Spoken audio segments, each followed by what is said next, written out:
United এয়ারওয়েজের বকেয়া আদায়ে কঠোর অবস্থানে যাচ্ছে বেসামরিক বিমান চলাচল কর্তৃপক্ষ ক্যাব। প্রতিষ্ঠানটির আর্থিক প্রতিবেদন খতিয়ে দেখতে পুঁজিবাজার নিয়ন্ত্রক সংস্থা বিএসইসিকে অনুরোধ জানাবে ক্যাব। বকেয়া টাকা দিতে না পারলে প্রতিষ্ঠানটি যে কোনো সময় বন্ধ করে দেওয়া হতে পারে বলেও জানিয়েছেন ক্যাবের চেয়ারম্যান। 2007 সালে যাত্রী পরিবহন শুরু করে ইউনাইটেড এয়ারওয়েজ। পরবর্তীতে 2010 সালে পুঁজিবাজারে তালিকাভুক্ত হয় বিমান সংস্থাটি।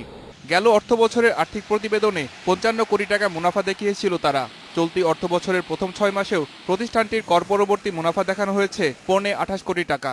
এরপরও সরকারের পাওনা 78 কোটি টাকা পরিশোধ করেনি তারা। আর তাই পাওনা আদায় করতে এবার কঠোর পদক্ষেপ নিতে যাচ্ছে নিয়ন্ত্রক সংস্থা ক্যাব। গত 1 বছর যাবৎ তাদের পেমেন্টে কিন্তু কোনো রেগুলারিটি নেই। এম্বার্কেশন ফি আমরা তাদের কাছ থেকে 9 কোটি টাকা পাই। এম্বার্কেশন ফি তো ডাইরেক্টলি আপনি কালেক্ট করে সেই এম্বার্কেশন ফিটা আপনি দিতে পারছেন না। আমাদেরকে দেওয়া প্রতিশ্রুতি পালন না করতে পারে তাহলে আমরা যে কোনো সময় তাদের অপারেশনসটা বন্ধ করে দেব। আর্থিক প্রতিবেদনে মুনাফা দেখালেও সরকারের বকেয়া কেন পরিশোধ করা হচ্ছে না এই বিষয়ে তদন্ত করতে বিএসইসিকে অনুরোধ জানাবে ক্যাব।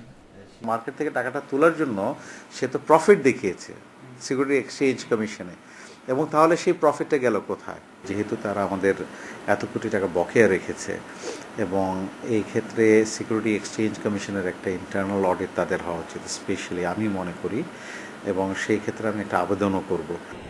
বকেয়া আদায়ে গত 1 বছরে ইউনাইটেড এয়ারওয়েজকে 20টিরও বেশি নোটিশ জারি করেছিল সিভিল এভিয়েশন কর্তৃপক্ষ।